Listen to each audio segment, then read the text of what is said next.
Hello and welcome to episode 103 of the Ego Chall Podcast. My name is Preston Byers, and as always, I'm joined by my co-host Justin Binkowski.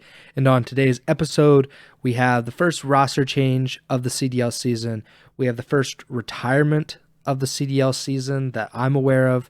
We have the latest week of matches that we're going to go over and talk about and analyze, and then we're going to preview the first major of the 2024 CDL season. But before we get to any of that, how are you doing, Bink? Doing well. Pretty solid weekend with lots of football and esports action. So not going to delay it any longer, though. We got a lot to talk about. Yeah, so the first thing I want to talk about, because it happened before the matches, was GodRx announcing his retirement from competitive COD, which came as a surprise to me. But it also makes a little more sense considering he had just been released by the Carolina Royal Ravens. So this happened, I believe, on Thursday, if I'm not mistaken. But GodRx, who was a part of the Carolina Royal Ravens roster, he was officially released by the Ravens earlier or late last week before the matches, before Carolina faced off against FaZe on Saturday. So they announced that they were signing Fellow to replace him in their roster. And as a result, GodRx decided to retire from competitive Call of Duty. He had been playing in Challengers for the last, I think, 3 seasons after having that up and down inaugural CDL season with the Minnesota Rocker, where he was one of the best players in the league when they were on LAN, and then COVID happened, everything shifted online. And then Minnesota in his season went down the toilet, and he never got back into the CDL until this year.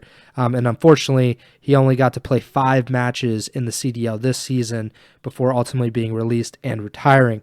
I want to get your thoughts initially about this roster change, Fellow in and GodRx out, and GodRx deciding to retire.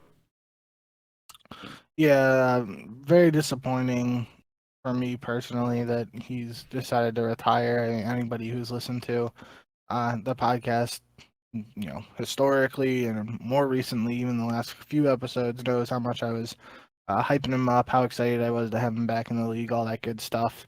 So to see his return cut short like this, it's isn't great for me personally, but for him, obviously, it's got to be a tougher pill to swallow. And then the retirement on top of that, just knowing this is the way he goes out, is just definitely unfortunate in my eyes, especially mentioning how he performed well on LAN in the past, especially that inaugural CDL season, and then when that transition due to COVID to online happened, that's when he started to struggle.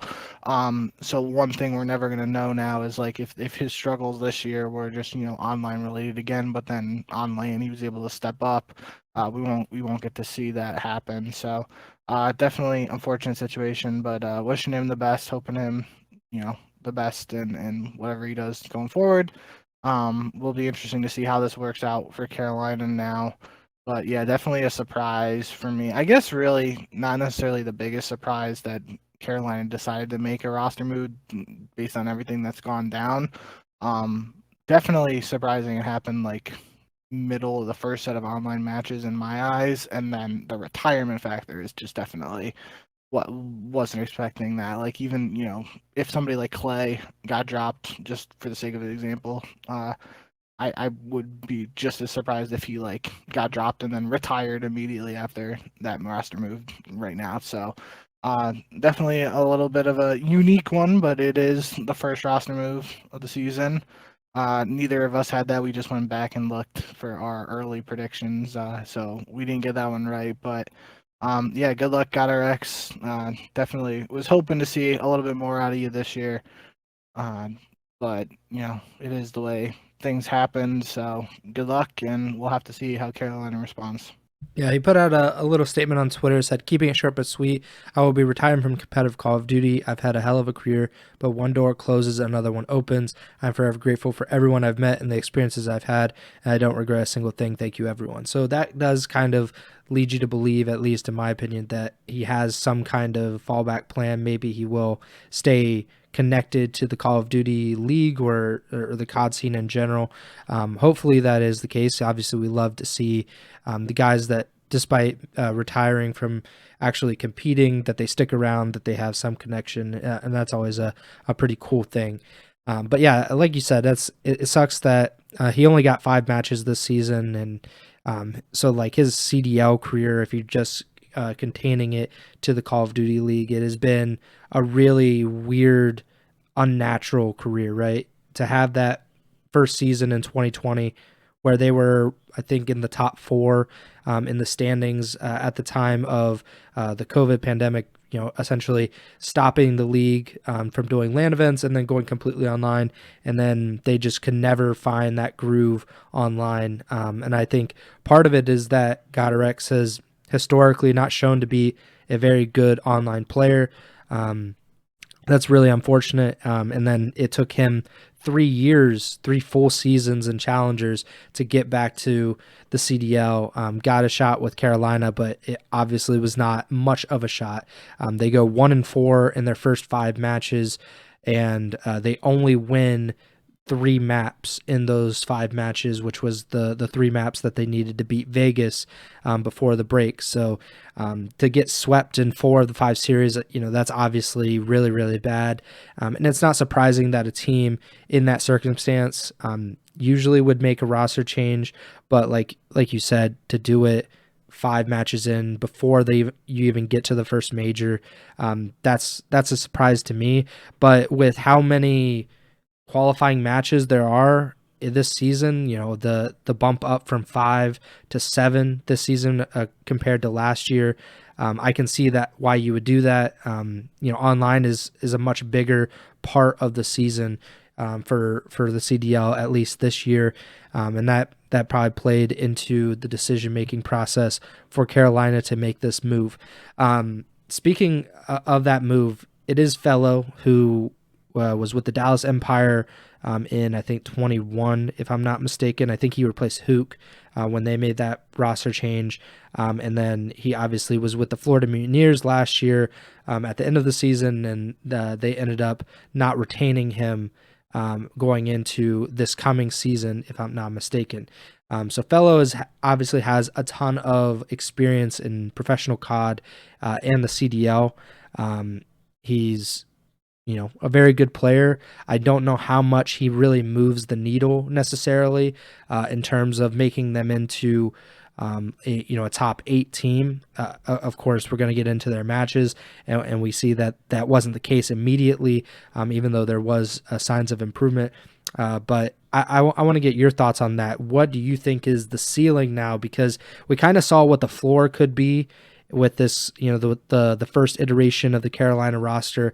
And granted, we only saw, I think, 3 matches with Real, or maybe 4 matches with the Real, so they don't even have their full roster there. So what do you think is the ceiling now that they brought in Fellow in place of GodRx? Yeah, I mean, it's tough to say without the Real situation, knowing what's going on. I believe Brian saying somebody like, I think it was Breaking Point actually, like, clipped a tweet that said TJ was going to be with the team for Major 1 too.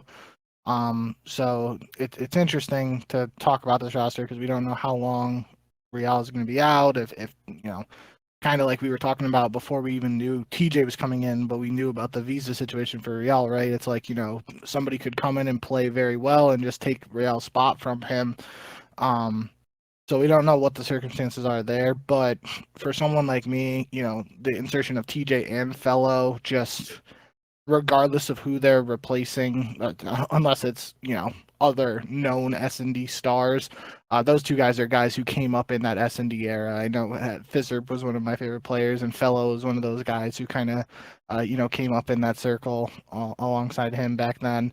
And, TJ's been playing S&D for a super long time as well. So bringing them on, that's the first thing that jumps out to me, is it should improve Carolina's S&D.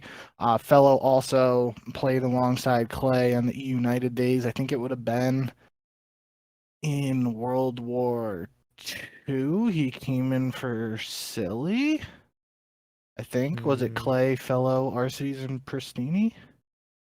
I don't remember off the top of my I head. know he played with them, but regardless, so there's some familiarity there, and that's what if they're trying to find a way to you know turn things around a little bit, that might be something. Clay wants to go back to somebody he played with before, but Yeah. So yeah, fellow Clayster Pristini Arstes were together on a United from Seattle Open 2018 until through Champs 2018. So they played together then, and I think they even played together a little bit in Challengers when Clay, I think, dabbled in that. But yeah, so that they obviously have a lot of familiarity with each other.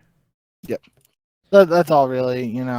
That's probably played some factor, and I feel like I don't know exactly what Fellow's done in Challengers lately this year. I mean, can't really say what has he done this year because we don't know what anybody's really done in Challengers so far this Yeah. year. But in recent years when Fellow's gone back and forth between the CDL and Challengers, he you know what you're getting from him. Kind of a role player, can do it with an AR, can do it with a sub. So, in a game that's kind of AR heavy right now in the current meta. You want somebody who can obviously use that AR, but Fellow, could switch to an SMG if needed. But you got TJ and Gwen who can also be SMG. So, really, probably just more of a comfort thing, and definitely an interesting move that we'll have to see. At the major, how it works out. Obviously, we'll get into their matches with Fellow this weekend, but definitely looking at if you tell me a squad is picking up guys like Fellow and TJ both, one of the first things that's going to jump to my mind is that should be a team that's competitive in S&D. And the way Gwen's been playing this year, and then a guy like Clay holding things down in the back, being that veteran presence too, that's a team that should be a top 6 squad in just S&D at least. Numbers probably aren't there quite yet, and they haven't played together a long time, but if this roster of 4, sticks, I will definitely be keeping my eye on how they perform in S&D as a whole, and then on the other hand, what they're able to do in the respawns. If they are strong in search, how they're able to complement that with certain respawns and certain maps and whatever. Yeah. Let's get into these matches because obviously we do have the preview at the end of the show. So we're going to try to breeze through some of these qualifying matches because we'll talk about pretty much every team at the end of the show anyway. But the first series of the weekend was Minnesota versus LAG. I think we both understood that neither of these two teams have looked very good early on this season, but we both went with LAG. We thought maybe I at least thought they looked a little more promising, but boy, was I wrong. Minnesota, they come out and they 3-0 LAG. Granted, it was a 6-5 high-rise S&D win for map 2 for Minnesota, but still a 3-0 for the Rocker, which was a great result for them. Your takeaways from Minnesota's 3-0 win? Yeah, I mean, I'm just gonna try and help us speed through this real quick. But these 3 matches on Friday were all 3-0s, and both of us each got the prediction wrong and went 0-3 on the day, right? So we Love had those LAG threes. versus Minnesota. Minnesota wins 3-0. We both picked LAG. OpTic versus Miami. Miami wins 3-0 when we both pick OpTic. And then Toronto versus New York, a rematch of the grand finals of champs last year, where New York famously 5-0s Toronto. Toronto comes out and 3-0s New York. So kind of unexpected results really across the board there. Especially, really, I mean, you can't even really pick one, but I mean, the way Minnesota had played previously was kind of surprising, even though you wouldn't consider LAG necessarily like a quote unquote top team. LAG has been competitive against some of those quote unquote top teams earlier this year, whereas Minnesota not as much. So leaning towards LAG wasn't really a wrong decision in my eyes, at least, but obviously it just didn't work out this time around. Vivid notably did go 15-8 in the game too, which I think was still the high mark for an S&D this season so far. Then OpTic versus Miami. I mean, I kind of wrote it down here after the fact, but the Florida Mutineers organization, franchise, however you want to word it, has notably had OpTic's number over the years in the CDL, so it really shouldn't have been a surprise to us that Miami was going to be able to carry that over, even despite the rebrand, and take care of business there. That was definitely still a little surprising, though. Regardless, definitely, Miami came out strong. Had that was it the third week because they did 4 weeks of this, or was it 3 weeks? Yeah, I I don't think even so. remember. No, it was 4 weeks. Yeah, so like Miami started strong before the break, came back from the break, had a couple losses, and then they respawned here by beating a top team in OpTic. So that was a good win from them. And then Toronto, New York. I mean, you told me Toronto took this one, make maybe 3-2 with a couple close maps in there. I probably wouldn't have been too surprised, but definitely was not expecting an absolute stomping of a 3-0 where we have a 100-point club, map 1, 6-1 in the search, and a 3-1 in control. Just pure dominance out of Toronto in that one. So yeah, a lot of 3-0s on the Friday. Yeah, I agree with like these were all surprises, but to varying degrees. Of course, that Minnesota LAG match, we expected LAG to win, but LAG by no means is a team that we're confident in at this point in the season. And so, you could see Minnesota, they come out, they play, they're hot, they win that series. Okay. But Miami beating OpTic 3-0 just seems insane to me. And then the way that Toronto beat New York was essentially how New York beat Toronto at Champs Finals last year, where it was like the amateurs essentially, to get a 100-point club and then to have a 6-1 S&D. Insight, I believe, had 11 kills in that S&D. Just a really poor performance from New York. But it is just a qualifier. It's really what you do at majors, but it's what you do at champs. That's kind of what really matters. But now this makes me look forward to the inevitable rematch between these two teams down the road, and it makes the Miami OpTic series, that makes me look forward to another Miami OpTic series. Like you said, Florida notoriously had OpTic's number. I don't know what they're putting in the water down in Florida, but it is working time and time again.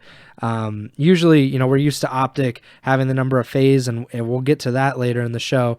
But to see Miami or in Florida in the past case, to have that team time and time again seemingly win these series. And I believe that Florida swept OpTic, I think, at the last major of the last season. If I'm not mistaken, I think that was the losers bracket game that eliminated OpTic. Maybe I'm just making that up, but just that it happened again with a completely new roster aside from Vickle. Just insane to me. But yeah, a very 3-0 heavy day on Friday. And then we moved to Saturday. We had some variation. We had a 3-0, we had a 3-1, and we had 2 3-2s on this day. My pick'ems did not really improve very much regardless. I did end up winning 2 matches here, but that was much better than the Friday where we both went 0-3. Which match stood out to you here? Because I don't think that any of these matches really stood out on paper as like, oh man, I really got to watch that, because a lot of it was good team versus middling team. But what stood out to you here? Yeah, I mean, you can break down into the first 2 matches and the second 2 matches, and my eyes really, I mean, especially considering LAG losing the first match to Minnesota on Friday, them coming out and losing again to Miami isn't necessarily as surprising, Mm-hmm. based on previous results, but we were split on that one. And I would have, it could have gone either way in my eyes heading into this week at least. But after that, Miami beats LAG 3-0. LAG posting 0-6 map count week this week, so that's definitely concerning for them heading into the major, especially compared to how they played previously. And same with the first match, Toronto versus Vegas, especially after the way Toronto played against New York. It would have just been absurd if Vegas somehow was able to come out and beat them. But Toronto takes care of business, wins 3-1 over Vegas there. Really, the last 2 matches, for different reasons, stood out to me. Minnesota getting that win over Seattle, a 3-2. Definitely a little unexpected, especially considering we've talked about Seattle's S&D before on the pod now. Not only do they lose this series here to Minnesota, but they lose it in a game 5 where Minnesota takes the search. That was a little surprising. And then at the same time, Atlanta versus Carolina, the debut of Fellow with this new roster. That's when you're just expecting Atlanta to like feast on Carolina, right? But although Atlanta takes the first 2 maps, Carolina is able to respond with 2 of their own and force a game 5. Unfortunately for the narrative of the Fellow improving S&D stuff we were just talking about, Atlanta does clutch up in the game 5 and win 6-1 there. But definitely, Carolina picking up 2 maps there against the best team in the league so far this year is at least a little better than what we've seen previously out of that squad. So, yeah, I think those last 2 ones for different reasons. The Minnesota overall victory was surprising to me, and the fight I saw in Carolina out of forcing the game 5, even though they weren't able to get the job done, definitely a little eye-opening to me. But other than that, those first 2 games were, especially Toronto Vegas, kind of chalk there. Definitely what we expected. Miami LG, like I said, could have gone either way. Probably weren't expecting a 3-0. There was notably in the game 2, round 11 there. I believe it was a 1v2 situation, and Vickle went for the defuse, and I think it was Fame who called in a cruise missile, but there was he called it in too late, and by the time the cruise actually landed, Vickle got the defuse off. So that was a kind of crazy ending. But yeah, other than that, nothing much there to really talk about. I definitely impressed by what I saw out of Minnesota, especially earlier in this season. It looked like they were the only team that was winless after the first 2 weeks, I believe. So to have a 2-0 week here heading into the major is, exactly what you needed when you're in their position. And then, as we'll talk about for the major, it gets them into that winner's bracket. So that's what really was important for them at the end of the day. Yeah, really impressive from Minnesota to have this 2-0 week. And they're on a 3-match win streak now because they beat Carolina in their final match of last weekend. So a lot of momentum going into the major and much needed. And they lost game 5 to Vegas, which obviously is a bad loss to start the season, considering that's the only win that Vegas has this season. And then they've lost to OpTic, Miami, and New York, who, OpTic obviously up and down, but we think the talent is definitely there to be a top team. Miami has, I don't even think they've been up and down. They've just been a really solid team. They lost to some good teams, and they're 5-2. And then New York, defending world champions, the only loss is to Toronto. So for Minnesota, at least, that looks like a decent run to have 3 winners bracket teams right there that they've lost to. It's not the end of the world. So I'm very impressed from them. From that last match. Toronto, really nothing to say. They took care of business. That's what we expect of them. Miami, like I said, they took care of business as well. Like, they had a bad week last week, relative to what they've been doing. They've swept, a lot of these opponents, and they've looked really dominant in every other week of this season, which is just very, very impressive. And then Atlanta, a little shaky, I'll admit, to lose 2 maps to Carolina, which nearly doubled the Royal Ravens map count this season, because they had only won 3 maps heading into this series. But control looks like FaZe's weakest point, but that's not saying much considering how strong they've looked in every other game mode. But maybe sub-base hardpoint is something that FaZe is going to really need to work on as they move forward to the season. But yeah, that does it for Saturday's matches. And then we had Sunday matches. 3 matches today. Yep. So this is the first time that we've recorded on Sunday, maybe ever, or in a while at least. But the matches just ended a few hours ago, but we had 3 matches. We had Carolina versus LAT, 2 teams that entered with 1 win apiece. Then we had New York versus Boston, very different seasons going for each of those teams. And then Atlanta versus OpTic, which I think is usually the most interesting matchup, especially considering the recent history that's happened in that rivalry, with OpTic winning nearly every single meeting between the two teams. The first match we'll just get out of the way, and we'll talk about just in a minute, or for a minute, is the biggest thing here was the big delay. I think power went out at the LAT compound, and that pretty much delayed the entire match for about an hour. And this was during the S&D, if I'm not mistaken, or the first S&D, because this went to a map 5. I'm just gonna say, like, LAT should have had to forfeit that map. I would understand if this was a server issue, because then that is not something that is in the control. Like, I'm not even saying this is in control of LAT, but this wasn't on the publisher. It wasn't on the developer. This is kind of like having a scuff issue in the middle of a series, like someone's controller breaks or the wire breaks or something. They're supposed to let that game play out. They're not supposed to pause the game and say, okay, like, here you go, here's a controller. You play that game out, and that's how it is. It's not a fair solution. It's not. But to make Carolina wait an hour for this one map, I think is just kind of a ridiculous thing.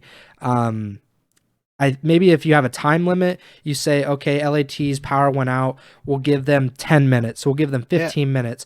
If it doesn't come on, you forfeit this map. All right, for this next map, whatever the control was, you have 20, 30 minutes. If you don't get it resolved, you forfeit that map. It's kind of like a GB. At some point, you have to deal with it kind of in a mean or like very cold way. You can't let the emotions get to it. And I do think it put Carolina at a disadvantage in this series. It's unfortunate. And I'm not saying that LAT definitely couldn't have won this series, because I think there was a good chance that even if they had gone down 0-2 in this series, granted, we don't know what would have happened if they would have had to forfeit control as well, but if they had been able to play control after being down 0-2, I do think that there's a chance that they could have reverse swept. It's just a really unfortunate situation, but I want to get your thoughts on this, because obviously you have a lot more experience with GBs, and this is such a weird case where some team's entire power goes out, and the league is kind of in a tough spot of not being too heavy-handed in this and saying you forfeit this map, you forfeit this match, which we have seen in the past before, where you can decide to replay it, or you can decide to forfeit it. I think of the Minnesota score streak issue from, I think, last year against OpTic. There have been a few other instances where it doesn't seem super consistent. But what do you think? What do you think would have been the better solution, or was this the best solution there was? Yeah, I mean, I admittedly didn't even really think about the, forfeiting or anything from the delay. I was kind of just, going with the flow. Wasn't even really considering it. But I mean, now you bring it up, that's probably something like, giving them a time limit, and saying, you got 10 minutes to show up, and then 5 minutes in between maps, like a GB, and you aren't there, it's a no-show. Give the win to Carolina. GG, no re. But the only thing I can think of, I guess it's two things really. This match in particular wasn't really meaningful in the sense of, neither team is getting to the winner's bracket by winning this one. I don't think. I don't think Carolina, even with tiebreakers, would have, because of like map count and stuff. So there is a world where like maybe the league tried to say like we were gonna forfeit, and Carolina was like we want to play for the practice. That's obviously pure speculation, and we don't know, but that's something that could have come up. I forget. I think I might have brought both things I was thinking into that same one, so I can't think of what I was gonna say after that. But yeah, I mean that's we've seen situations in the past where teams go on late season runs for CDL points and come up just short, or just narrowly get in. So 10 CDL points isn't anything to scoff at. So if Carolina had an opportunity to get a forfeit win there, then they probably would have taken it. But I could see, playing devil's advocate, could see a scenario where they're like, yeah, we're not getting in the winner's bracket even if we win this. New roster, we want to play some maps in a, more competitive setting to try and, work some stuff out with the squad and see what we're able to do. Not sure if that's the case. If that was something that came up, I wouldn't have been super surprised though. But yeah, I mean that's definitely a valid point, and I didn't even really think of it at the time. Um,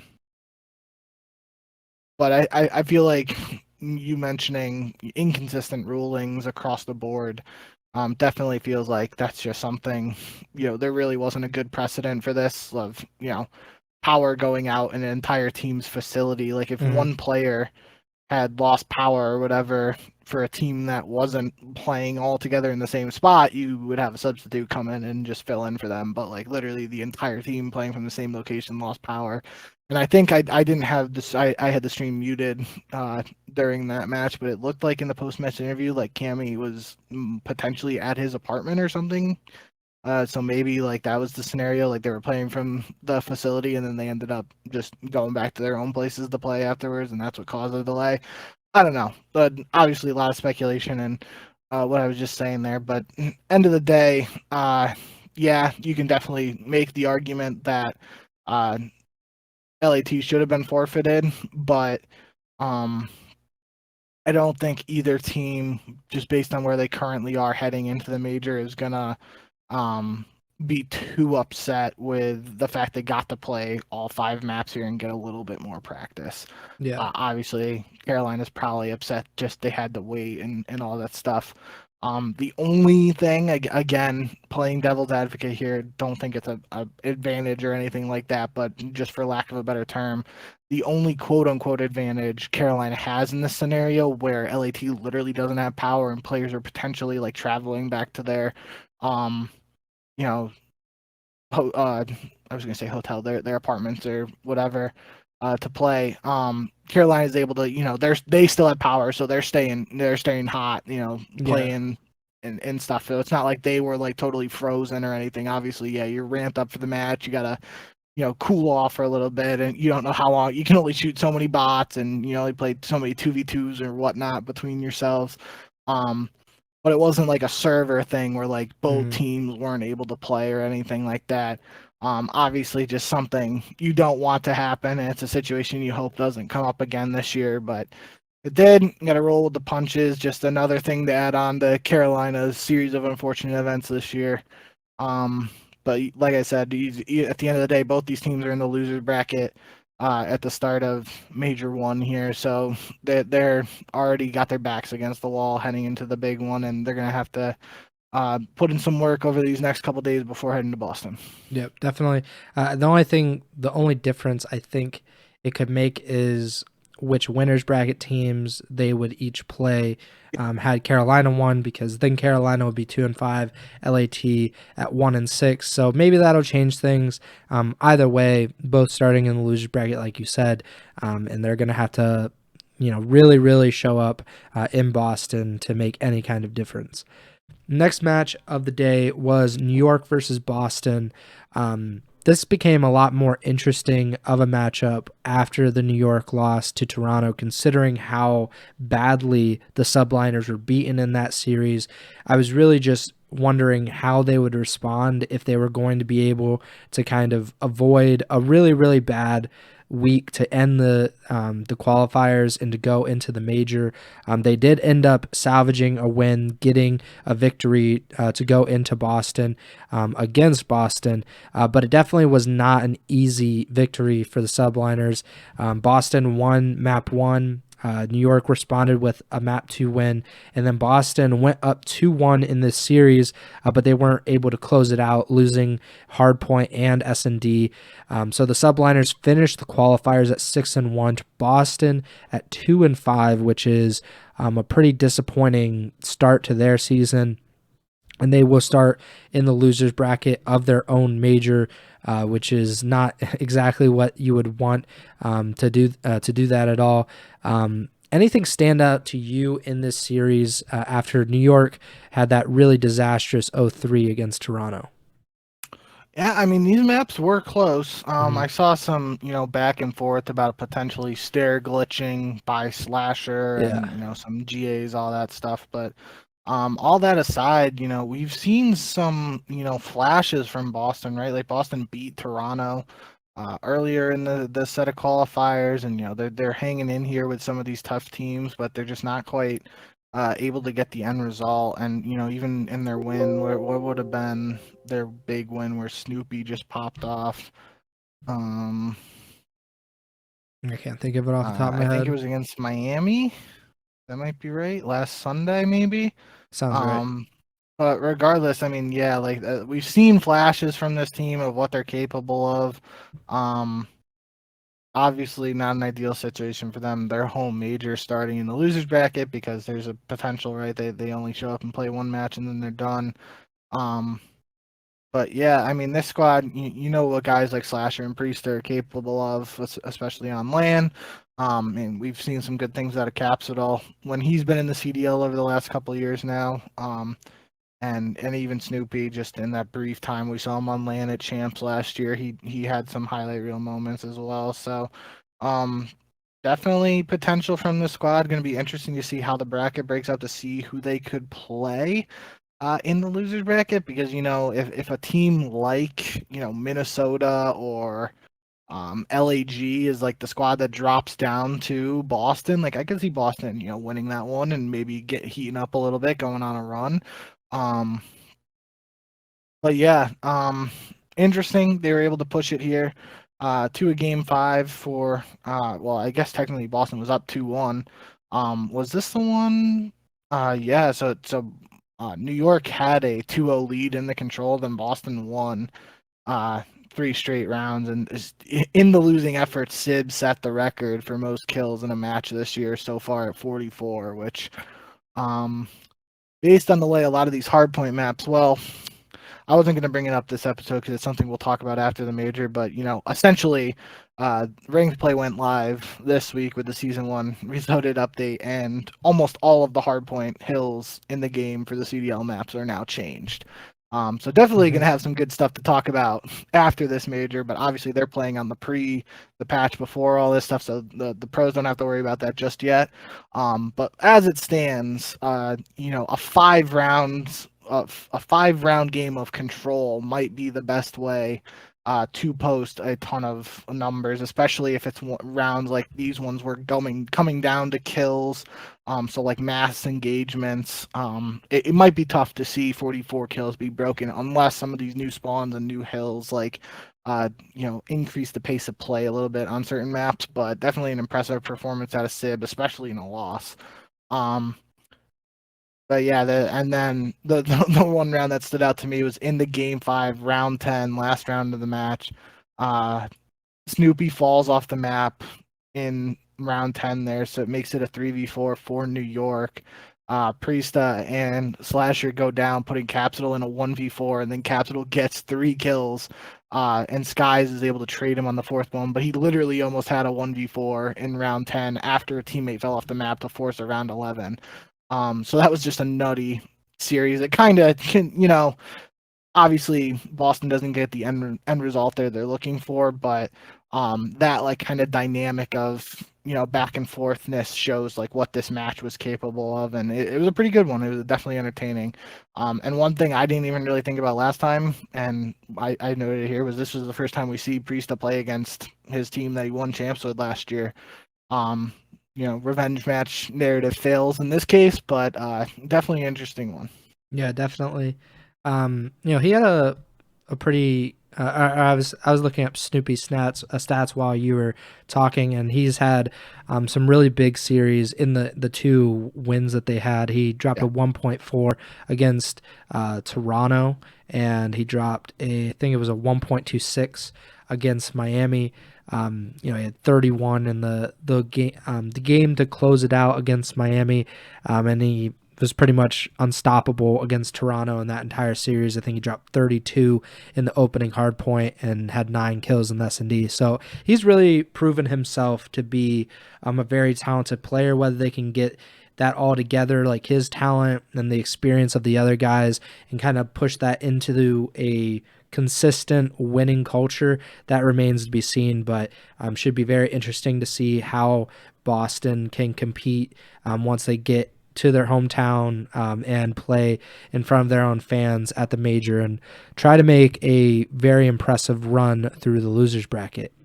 Last match Real quick, Yeah. we were talking about the power situation for LAT. We didn't really talk about the match in particular. Mhm. But I gotta, I gotta just flag what I was kind of saying, that the narrative of Carolina potentially improving in S&D with these pickups and stuff. They lose two S&Ds here, two LAT. Power situation and delay aside, it's still, that is what happened. Yeah. And they had a 4-1 lead in map 5, and then Afro in particular turns up, drops 12 in the game 5 to help LAT get that win. Clay did have 30 kills in map 4. But Gwyn, just in particular, is really standing out for me. He went 30 and 15 map 1, 28 and 19 in the map 3, in which they lost. And he ends the series going 94 and 70 for a 1.34 in a losing effort. The next highest kill total was Clay and Cammy at 83. So I've really been impressed with the way Gwyn is played, and I can't wait to see his official land debut in the CDL, regardless of how many matches Carolina gets to play in Boston. Yeah, his rookie of the year case is very strong, despite how bad Carolina has been as a team. And with the S&D, if you want to be optimistic about Carolina, you'll say that S&D is probably the last thing to get right for Yeah, that team. yeah. It's the hardest thing for a team to actually improve in and become a cohesive unit in. So, but I'm sure there aren't a lot of optimistic Carolina fans out there at the moment, considering they're going in to Major One with just one series win. Last series of the day and of these qualifiers, Atlanta FaZe versus OpTic Texas, a rematch between or not a rematch, well, a rematch of literally all of the times that they play, but this was the first meeting this season for the two teams. They have played some very entertaining, some very high-level Call of Duty over the years, but it has been a very overwhelmingly OpTic favorite. They have won, I looked it up while we were talking, entering this match, OpTic had won 11 of the last 12 matches against Wow. Atlanta FaZe. They had won the last 5 consecutively. The last time that Atlanta FaZe had beaten OpTic was July 2022, which was not last season, but the season before that, Major 4. The last time that FaZe had beaten OpTic online was May 2021. So 2.5 years ago, nearly 3 years ago. Wow. So that is impressive. That is multiple iterations of both of these teams' rosters. Yeah. But that was not the case today. All of that history aside, FaZe came in while the hard point was very close, and I don't want to say that this was a completely dominant performance by FaZe where OpTic didn't have a chance, but FaZe did come in and give a 3-0 to OpTic. They win Invasion Hardpoint, they win Invasion Search, and then High Rise Control. FaZe finishes it out with a 3-0 sweep. Celium in particular was insane as usual, especially in maps 2 and 3. Your takeaways from a very interesting series as we head into Major 1 with OpTic dropping their last 6 maps heading into the Major. Yeah, I mean, like you said, it's definitely the history behind the matchup is always going to be talked about, regardless of who's playing. It was definitely, when you put it in perspective, I knew that it was kind of OpTic favored matchup wise, but I definitely didn't know those numbers that you mentioned, so it was really cool to hear. But it is a new era, and you got Draza going up against Kenny. I'm unless there was like some off-season tournaments, I'm pretty sure this had to be the first time they ever played against each other. Because like Draza first came up with OpTic LA, and then he wasn't on LAT when they made that transition from OGLA, but then they did pick him up and they brought him in. So I don't think there was ever a time where Kenny was playing in challengers, which I don't think that ever happened, even when LAT was like benching everybody in that Cold War. And they were bringing Draza in, so I don't think there's ever like an opportunity for them to play against each other before this. So that's kind of cool, especially former World Championship teammates playing against each other. I'm pretty sure they had that dynamic where like Draza's like calling Kenny his dad, and Kenny calls him his son, all that good stuff. But Regardless, yeah, it was definitely an interesting one. Like you said, individual map scores, uh, or series being a 3-0 doesn't do justice to the individual map scores, especially map one. Again, this is a strategy that's going to be changing after we get through Major One when these hard points change. But right now on Invasion, we've seen a lot of teams like kind of just give up the P4 Treehouse Broken Hill with even 40 seconds left on it, and they rotate for the Back Palace P5, and that's kind of what happened here. Like they FaZe essentially let OpTic get to 230 something, 235. They let them like get almost 40 seconds on that P4, and they set up for P5, and then Shotzi almost made the play. He somehow like snuck through, and then I think it was Cell, I can't remember, somebody like kind of snuffed it out, and was able to shut it down, and um FaZe held on there for the win. But that it was definitely that's something I'm going to be keeping an eye on at Major One, is seeing just how the Palace hardpoint here on the back of Invasion right now is just super hard to break, and a lot of teams are rotating extremely early for it. And this is a case here where maybe more casual fans are like, oh yeah, OpTic's got this one in the bag. They only need 15 more seconds going into the next hill, and FaZe is like, no, you can take that time. We're gonna go set up at P5 and good luck. And they were able to shut it down there. So that one stood out to me. And then yeah, Cell went 11-2 in the map 2. He got Pred. I can't remember what his streak was at, but he went on like a nice spree without dying to Beezy. Had an ace, I believe. So it is all around strong performance there. And yeah, FaZe go 7-0. Simp tweeted it out because this is literally the first time we've had 7 online matches. FaZe are the first team to go 7-0 in the CDL qualifier. So that's a little interesting tidbit too. Yeah. I mean, we've come to kind of take them for granted in a way. FaZe's dominance, especially in qualifiers, they are consistently, either the first seed or at no worst, like the fourth seed in these qualifiers. And for them to go 7-0 just kind of proves that like they don't really take any of these series too lightly, especially against OpTic. I'm sure they always want to beat them. But 7-0, an incredible just display of dominance from them over the past month or so, with that break taking up quite a bit of that time. But 7-0 for Atlanta FaZe, 4-3 for OpTic in their first qualifier set with this super team of sorts, with Kenny and Pred coming into the roster. We kind of, I think it's easy to expect some of these teams to completely click on day one. At FaZe, granted, they didn't have to, take 2 players in and try to conform them to what they were already doing. They only had Draza to bring in. But it does seem like OpTic is having a little more of a difficult challenge of doing that, of trying to get Pred and Kenny and Shotzi and Dashy to all play on the same page and be on the same page. So it's going to be really interesting to see what OpTic is able to do at Major One. We saw them last season. They were they looked really, really bad at Major 5, and I believe they were double first rounded at Champs. And then this season, they have, kind of fallen off a little bit, especially this week. Not great timing, of course, to go into the first LAN of the season with, a losing streak like this. But it is OpTic. They will have a big support section, I'm sure, of people trying to cheer them on, trying to get them through Major One. But let's get into the Major One preview.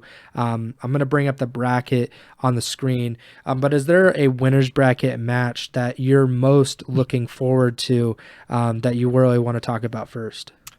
You betcha. We just saw it earlier this weekend, and we get to see it again. Miami versus OpTic on LAN. I mean, Miami literally 3-0'd them on Friday, and we've talked about, how that Florida franchise has had OpTic's number in the past, and there's got to be one that if you're OpTic, you're like, oh, we got to play these guys again. Gonna be interesting to see how the Heretics squad performs on LAN. Definitely gonna be some questions around that, in my opinion, just based off even Heretics teams previously, they did well. In the CWL era, they did well in those like kind of qualifier stage matches, even though those were on land. And then they got to the tournaments, they were always in like that, top 8, top 12-ish range. So will be interesting to see how they perform here. But that's definitely, of the first round matchups, that's the one that jumps out to me right away. Obviously, as we were just mentioning in the Atlanta OpTic match, history is, we can mention it, but it's tough with the different iterations of the squad. But we've notably mentioned countless times now on the podcast how OpTic is notorious for slow starts on lands. And with a matchup here where Miami may or may not have OpTic's number, they can't afford to have a slow start here.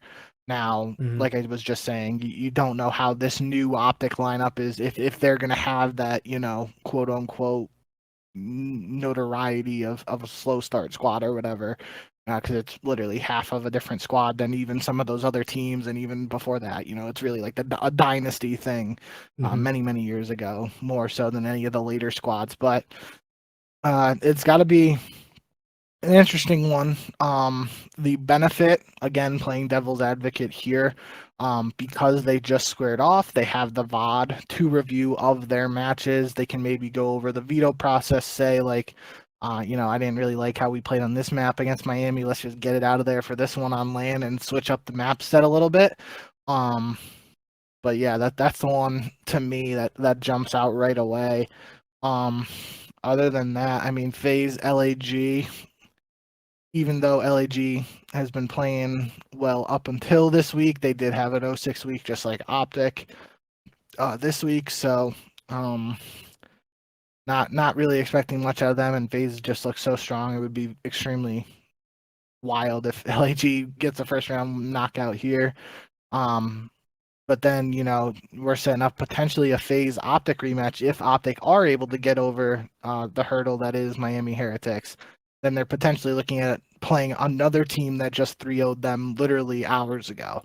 So that's a tough draw for OpTic based on recent results here. But the way this roster was constructed, you expect them to, come out and perform, especially on land.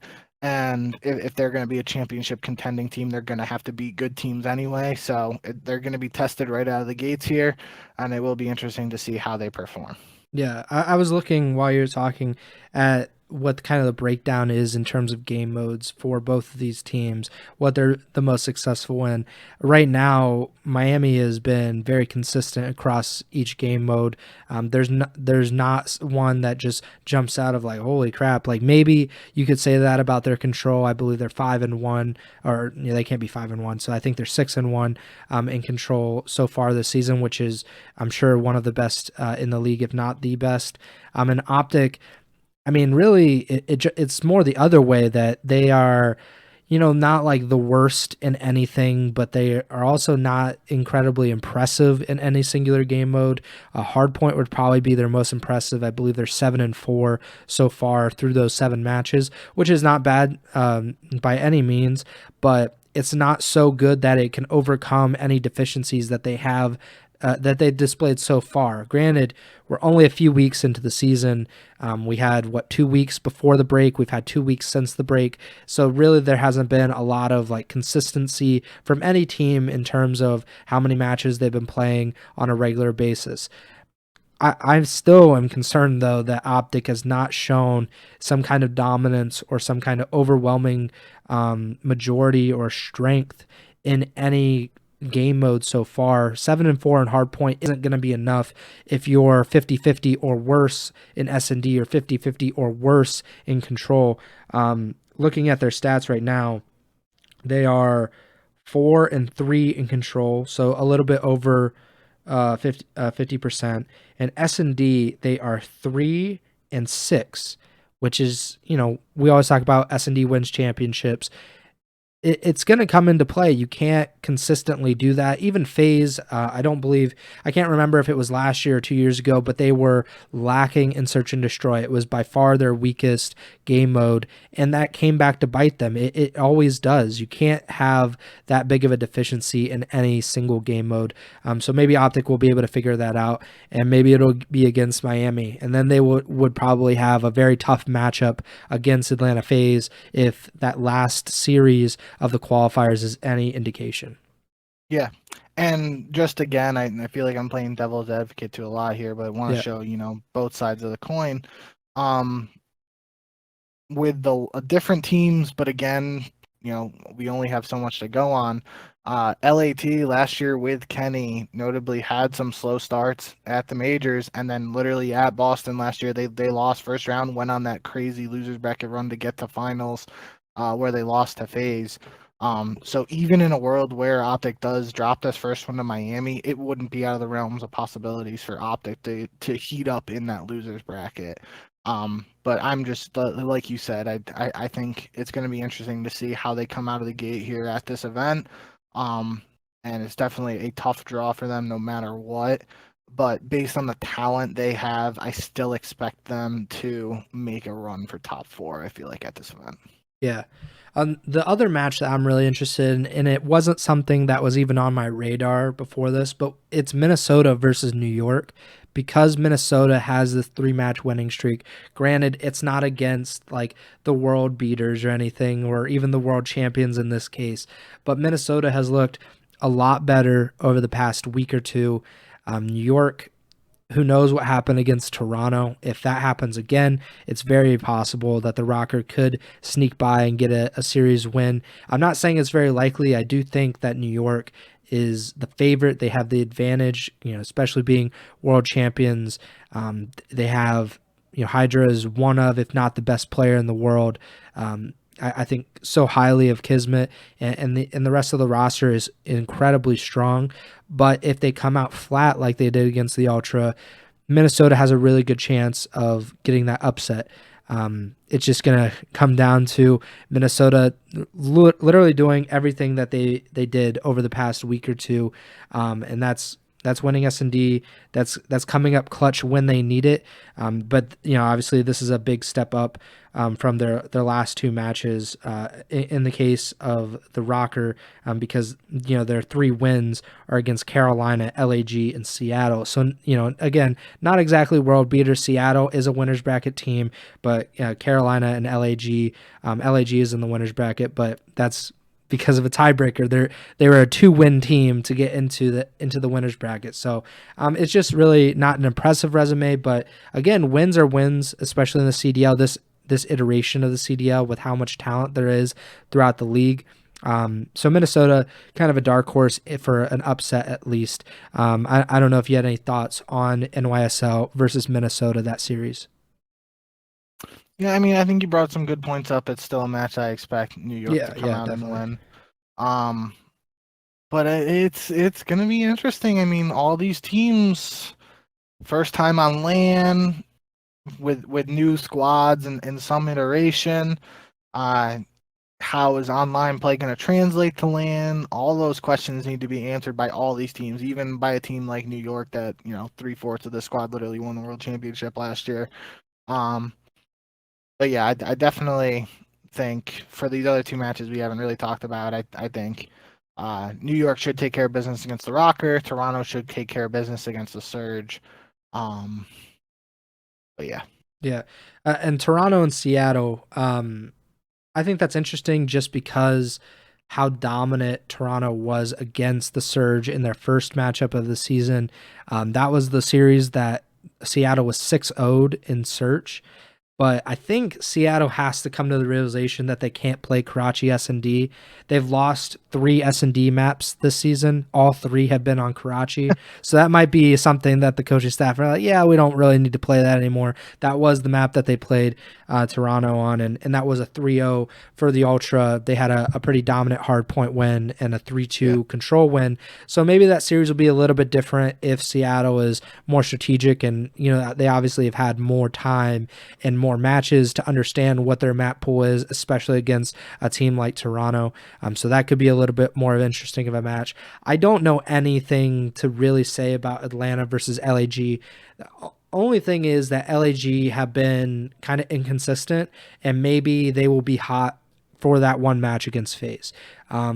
FaZe did not look great against Carolina.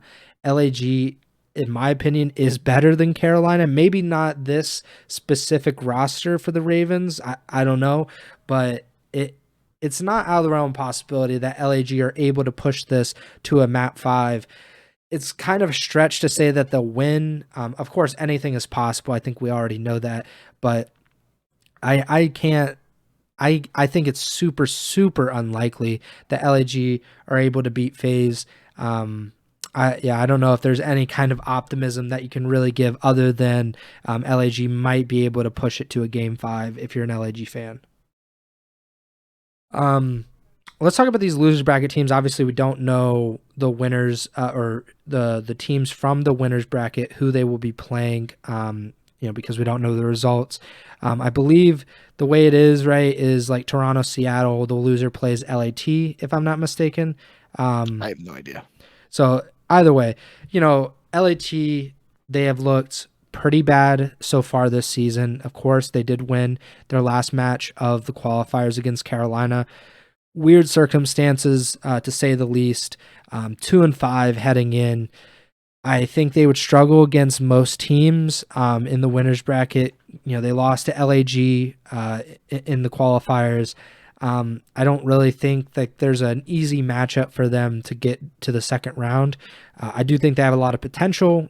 Their roster, just on paper, they have talent. Whether they're able to put that talent together, that remains to be seen. I think the interesting one in the losers bracket is Boston, especially this being their major. Obviously, there is like a home crowd effect. Unless they play OpTic, then I think the home crowd effect is really not in their favor so much. But Boston, it's similar to LAT. Like, their potential is greater than what they've shown so far. I believe they beat Toronto in the qualifiers, which is a big win, obviously, because Toronto has looked incredible in pretty much every other match other than that one.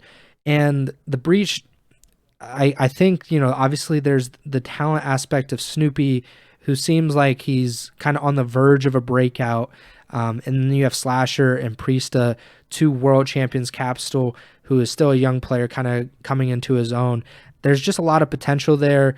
It would be an incredible thing to see them kind of unleash that potential or untap it at their major in front of their fans.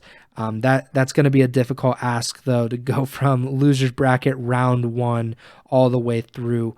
Any teams in the losers bracket stand out to you as kind of dark horse, not necessarily to win, but to kind of make a run further into the losers bracket?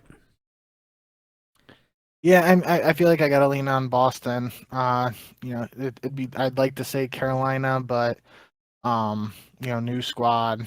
They do have probably the most veteran talent, I guess.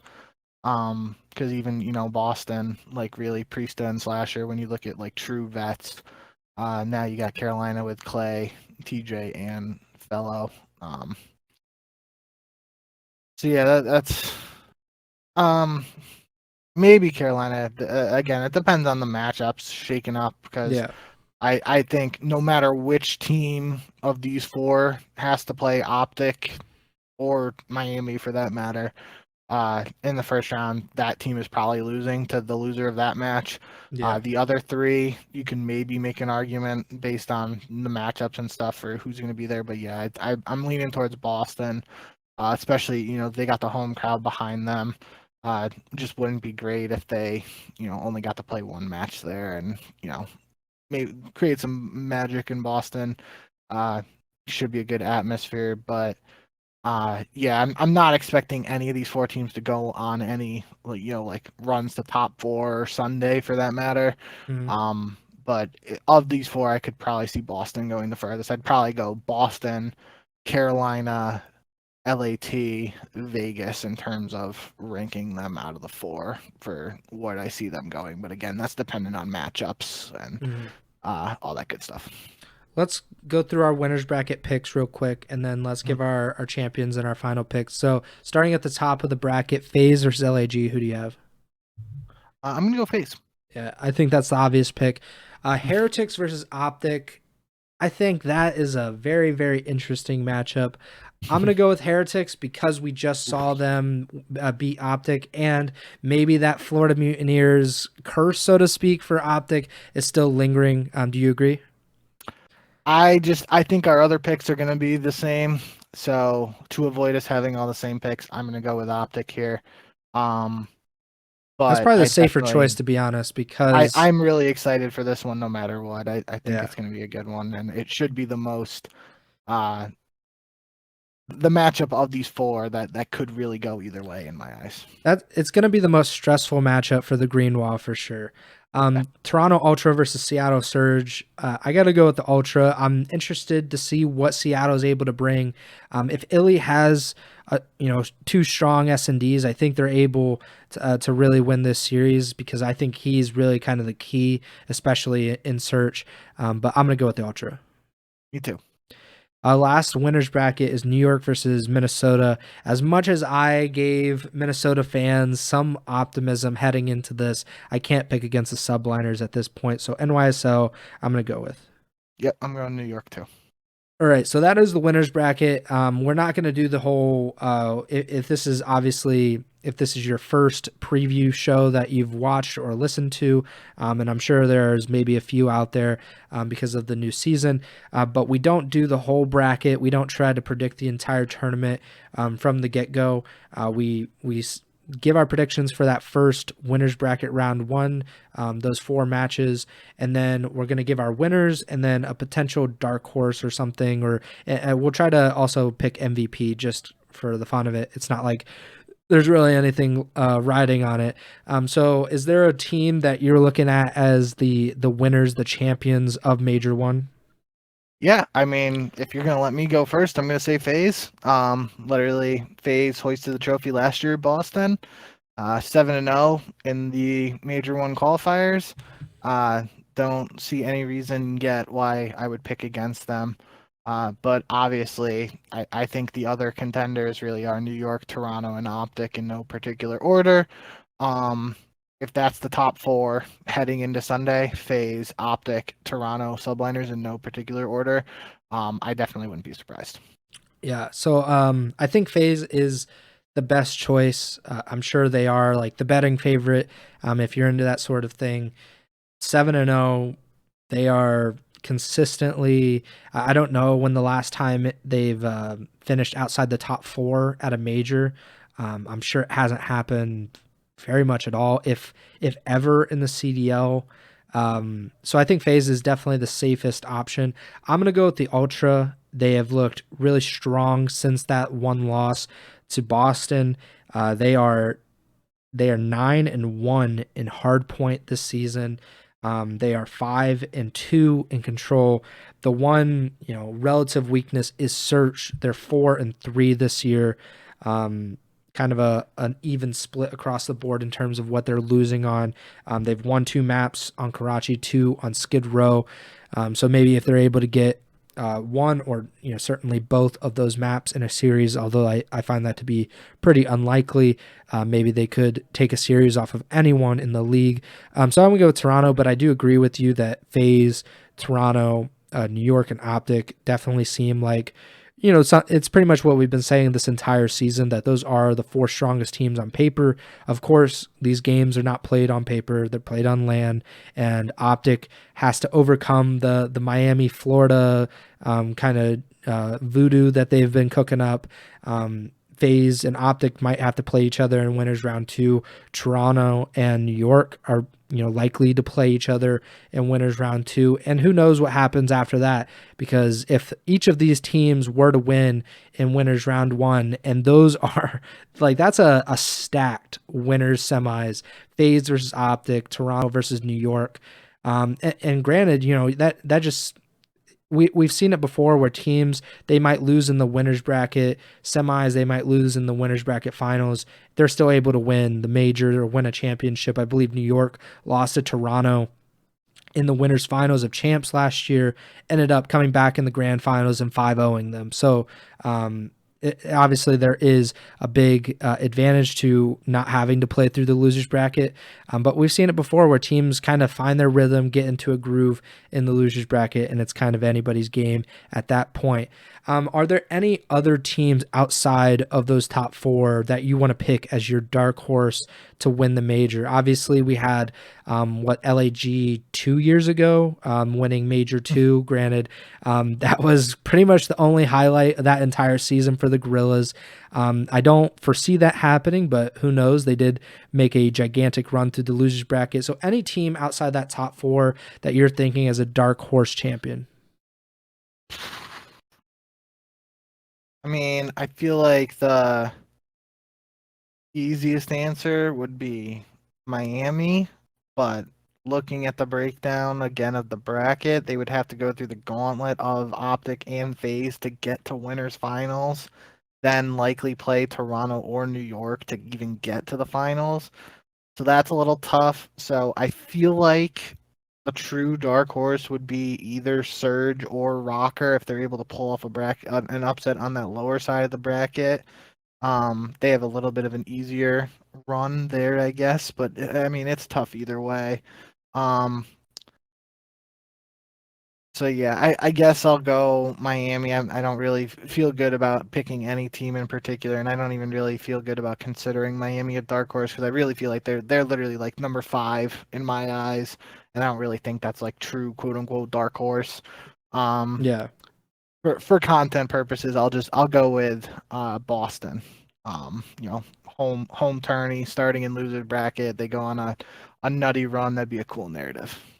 Yeah. So I of course agree that Miami is probably the most likely out of those top four to win the major. Granted, it's not likely at all because of what you just said. They'd have to run through OpTic, probably FaZe, probably Ultra or Subliners, and then whoever somehow Yeah. survives the losers finals and has kind of made a little bit of a run for themselves. So it's not likely. I'm going to go with Seattle. I've been kind of riding them to Yep. an extent this season. I think I said they were kind of like a dark horse at the beginning of the year. Something I did want to point out is that they're 6-3 in search this season. I think I mentioned how they had only lost on Karachi search this year so far. So maybe there is kind of a path for them just playing through search, trying to pick up one respawn to force it to a game 5. Of course, that is a very difficult road, especially at a tournament. It's a little bit different to do that in just one series per day. You kind of have that series just to focus on, but they'd have to do it against the Toronto Ultra, probably the Subliners, and then OpTic or FaZe, and then whoever comes out of the losers bracket, or if they drop down the losers bracket, it makes it even more difficult. But I'm going to go with Seattle as kind of like that dark horse of the outside of the top four teams. Who are you going with for MVP? So if you're going with FaZe, honestly, any four of them could win MVP. So who are you going with? I gotta go with my boy Sal. But yeah, I mean that's always a toss up for FaZe, no matter who's winning. No matter when they're winning the tournament, it feels like MVP can go to almost any of their players. But yeah, I'll just go with Sal for not overthinking it. Yeah. If I'm gonna go with Toronto, I think I gotta go with Scrap. I think he's gonna be the key. It would be very interesting if Toronto and New York faced off in the grand finals again after that horrendous grand finals series at Champs, where Scrappy probably played the worst series of his life, and Toronto as a whole played very, very poorly. So that would be a cool redemption story for Scrap. But I do think if the Ultra end up winning, that he will be the MVP. But yeah, I agree that Celium is probably the most likely option out of all of the players going into Major 1. I don't know if we have anything else to talk about. I think we've covered pretty much everything. Of course, this major is broadcast solely on YouTube. Maybe you could watch the Flank or Scump stream. I don't know if they're going to get in trouble or taken down at any point. But it should be a really fun weekend. The majors are always very, very cool. Where, I like online Call of Duty, regardless, because I don't really buy into like how big of a factor each how big of a difference is the ping between the players. I'm not buying into like how if that's the only difference between kind of how they're performing. But it is always nice and refreshing to see the fans be able to enjoy Call of Duty in this LAN environment. Boston last year had a very great tournament that you were in attendance for. That was Scump's last tournament, if I'm not mistaken. No, you didn't play that one. Oh yeah, he retired in the qualifiers. That was Method's last Yep. tournament. He retired at the event, and I think Boston has a good chance of, hopefully playing at least a few matches in the losers bracket in front of their own fans. But yeah, I think that about does it. Make sure to like, subscribe, or follow the podcast feed wherever you're listening or watching on. We're on Spotify, Apple Podcasts, YouTube, all of the major podcasting platforms at this point. Our YouTube has, obviously grown a ton, so please make sure to subscribe and like the videos if you can. Follow us on Twitter at JBink with 2Ks, at Preston Byers. Podcast Twitter's at Ego Chall Podcast. We will be doing a show next week. The last few weeks we've been telling you how with this new job I'm still trying to get used to the schedule and when I'll be able to do the show and when that will fit with Bink's schedule. So there's a possibility that it'll be next Sunday again, or it might be sometime earlier next week when we'll do the show. But that show will be a complete recap of Major 1, everything that went down. We'll kind of go blow by blow, looking at each of the matches and whether our predictions turned out to be right or not. It's going to be a really interesting major regardless. And I believe the Major 2 qualifiers, they start on February 16th. So we would have a 2-week break between this major and the next set of qualifiers. So obviously we'll just completely focus on Major 1 and recapping that and going through all of that next week, and then we'll figure out what we're doing for the following week. But yeah, that about does it for me. Bink, take it away. Yeah, thank you guys as always for the support. Looking forward to being able to have a legit full tournament to talk about next time you'll see us live. I'm not going to be in Boston unless something drastic changes before these next couple days before Thursday, but not planning on going this year as of now. But hope everybody in attendance there stays safe, stays warm, and has a good time. Either way, hope everybody else watching from home and whatnot has a good time watching the matches, and then hopefully we'll see you here whenever we're live again next week to break it all down for you guys. So until then, remember, send the chow.